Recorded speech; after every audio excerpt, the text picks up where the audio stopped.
when he went through this tender thing, had he furnished the State Procurement Board with regard to the issue of having a criminal record? Did he put it that he went through that before, since it's part of a condition? I think what I would do is it is the first question that will be asked after his presentation. It will certainly be asked. Okay, may you proceed? Also, should I answer the question? Or No, you answer it later. Proceed. Okay. So we then submitted a new bid with Chint Electric at a cost of 173 million. Adjudication commenced, and obviously the processes take time until we had a few other challenges, problems with the pricing envelope, delivery duty paid. It was a long process. It had been, one envelope was cancelled. We had to put in new envelopes, but eventually in 2015 we were then awarded as the lowest bidder to specification for the Gwanda 100 megawatt solar farm. In other words, we won as the cheapest at the Gwanda solar farm. Then the other company, ZTE, won at Blawayo and Sukamini. Then the other company, Metallurgical, MCC 17, won at Munyati. So there was the 300 megawatts solar farms. Soon after winning, in terms of the State Procurement Board laws, a contract should be signed within 30 days or 45 days. We then started contract negotiations. We negotiated our contracts with our lawyers. Chint Electric came through. After negotiating the contract, in October, on the 20th, in 2015, we then signed the 100 megawatt solar farm.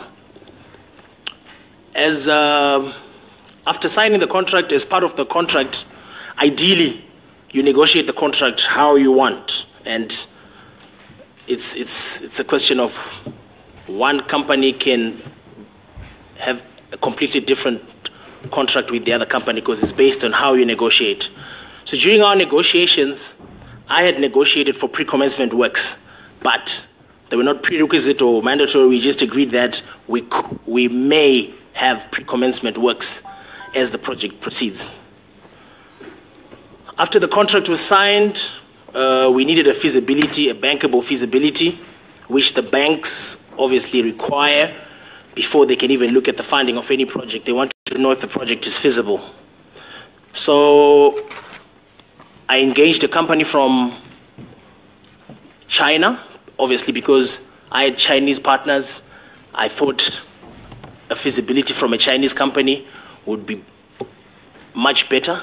So I engaged a company called Shanghai Electric Power Design Institute, which is the biggest and the best in the Shanghai area, and as well Chint is also in Shanghai, and we were also going to go and present our loan application based on the Shanghai China Exim branch. So everything would have been work out easier if it's done in Shanghai. So Shanghai Electric Power Design Institute came through to Zimbabwe. They went and stayed at the site for about 3 weeks, had all their small solar panels and equipment to test the feasibility to see if indeed the sun from Zimbabwe can generate energy that can go into the national grid. They did all their tests and they went back to Shanghai. As soon as they got to Shanghai, they prepared a comprehensive document, which is the feasibility study, which they then presented to me and said, Mr. Chivhayo, we finished the feasibility. That's obviously the first step because there was no feasibility. We had just gone to tender without a feasibility. So when I got the feasibility, in terms of the contract, as part of the pre-commencement works, the feasibility was there at a cost of 2.1 million. And then we had agreed that the pre-commencement works would limit them to $4 million. And we had agreed that we would do $1 million a month, and we outlined the works that would classify under the pre-commencement works.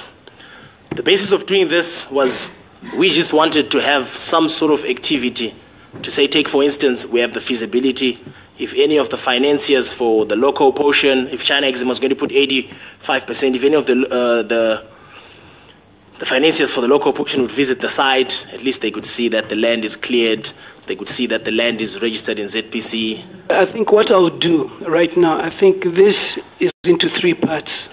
There's the tender process. I think you've explained that. And with your indulgence, members of parliament, I'll probably invite questions for the tender.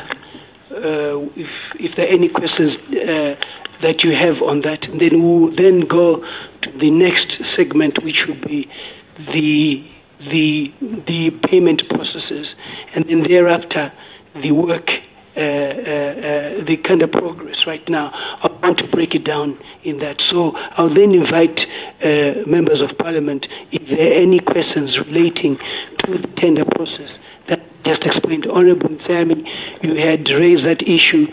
I'll give you the floor. Thank you, Mr. Chairman.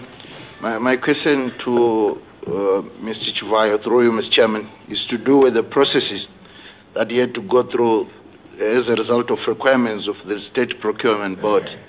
Is it on record that when he went there, he actually went against rules which are supposed to be applied with regard to him having been referred as a person with a criminal record? Is it official that he has a criminal record?